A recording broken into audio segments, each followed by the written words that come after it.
Hello and welcome to my in the bag video. Today we'll be going over what's in my bag, the bags that I use, and basically the stability of them. I'm going to try to make it quick, go over as little as possible in what I've got in my bag. Alright, let's go ahead and go over this. This is my backpack bag for courses where my cart cannot go. It's just been a really good bag. My cart's down here with Plank as my caddy. A lot of people give me credit for that, for whatever reason. Alright, let's start with the putters. I have my Eraser Warlocks as my go-to putting putter. They just feel really good in my hand. And they just felt good. That's all I can tell you. They feel good in the hand.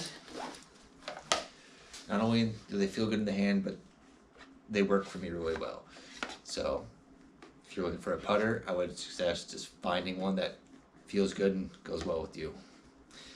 For a backhand overstable putter, I use this zone. It's pretty much exclusively for backhand. I don't really use it for forehand too often, but if I need to, it's there. Next we have my other zone. This one's a little bit less stable than the other one, and it is pretty much exclusively my forehand zone. For my stable to overstable putter, I throw the S-Line P3X. Just if I don't need anything, if I need anything a little less stable, that's what I go with. Man, am I tripping up over my tongue right now. For my stable, basically straight flying putter, I use this Luna. It is my go-to putter for pretty much everything on upshots to straight flying, or if I need like a putter to hold a turnover, that's what I use. I don't really bag any other putters, so let's just move on to the mid-ranges. I only carry 2 mid-ranges right now because in my backups I have stuff I can interchange. I have a couple wasps for higher wind situations, but I don't really use it too much, so I just kind of stick to this.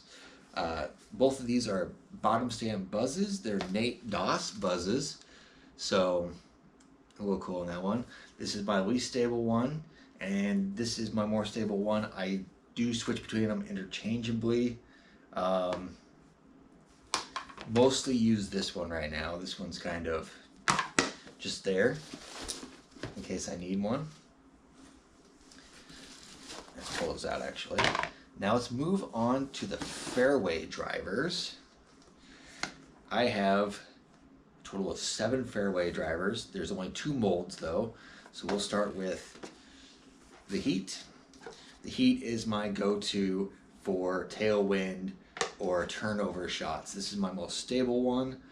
It's actually feels more like a Undertaker than a Heat. This one is my go-to for pretty much every Heat shot right now. It's a little less stable than the Heat, the other one, but it gets the job done. And this one is pretty much exclusively for trying to get a roller down. You can see I've been using it pretty extensively. It's also my forehand Heat because it's so understable. Helps me really work with that. Now on to my stable fairway. I use the Vulture. This is my most stable Vulture. This is when I need a headwind, but I don't want it to fade to turn too much. So it's pretty strong on that one. This is my forehand Vulture. I use this one exclusively for forehands. I would say it's about as equal in stability as these two, maybe right about in between them, but I use it exclusively for forehand. And these are my exclusive backhand ones. The other one I kind of just use interchangeably. This is my go-to. I use this one for pretty much all my shots, and this one is just there in case I need a little bit more stability. We'll move on to just in between. I believe these are all, I guess you could consider these fairways as well. We'll start off with the Star Excalibur. Star Excalibur is just an extremely overstable disc. I pretty much use these exclusively for forehand, but occasionally I will use them backhand. The next one on the list is this Glow Plastic Discraft Raptor. Really overstable, not quite as overstable as the Excalibur, so it's a touchdown for that. This one you've probably seen me throw a lot, and it is my Halo Firebird. I've been beating this one in because I want it to be noticeably less stable than the Raptor, so that I have kind of that incremental stability. And my PD, this is basically when the wind is too much for the vultures, I pull this out and it just goes dead straight and then dumps off to the left. Next, we'll go on to the last one, and that is my distance drivers. I have two different molds here, and I have the force for when it's extremely windy, but I need some distance. These things are really overstable. I don't really get a lot of turn on those. But Punisher is my go-to distance driver. I use this one's my most stable one. It's also the longest running one in my bag. Love that thing to death. And then there's this Punisher. This is my second most stable. This is my go-to backhand one. I pretty much exclusively use these two that I just used for backhand. And these are my forehand ones. I use these exclusively for forehand. They're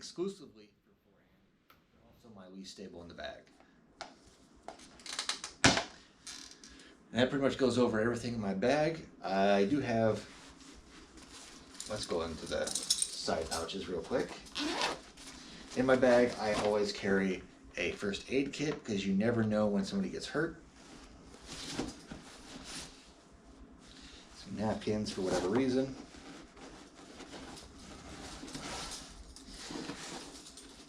And there's a pen in there in the bottom, because you never know when you need to fill out a scorecard, even though most things are digital now. There's one more, there's a few more things down here. Pencil. Oh, a couple of pencils. That's what's down here. I need to pull those out though. Because again, scorecards. Put that back in there. We don't need the napkins in there. I got this lovely water bottle, which supports the Omaha Disc Golf ladies. And on this side, we don't have much of anything. I just kind of use this side strictly for my wallet, keys, and phone. And then this is a water bottle my wife uses when she goes out disc golfing with me. And down here, again, all these are just my extras, which are just extras of these. And my mini, which I'll be getting a new one here in the next week. So that'll be great. That'll go over great. Really nice. Anyways, thank you all for watching this video. I hope you guys enjoyed this in the bag. Hope it was quick and to the point. And if you have any questions, let me know. Also, a big shout out to Aaron for his 1v1 with me. If anybody out there watching my videos is in the Omaha metro area and wants to go ahead and do a 1v1 just for the sake of it. You don't have to be good. You don't have to be bad. You can be whatever skill level. It's all for the fun anyways. So you just have to send me a message and get back to me with the course you want to play on, and we'll find a day, basically. Thank you for watching. Hit that like and subscribe, and see you guys next time.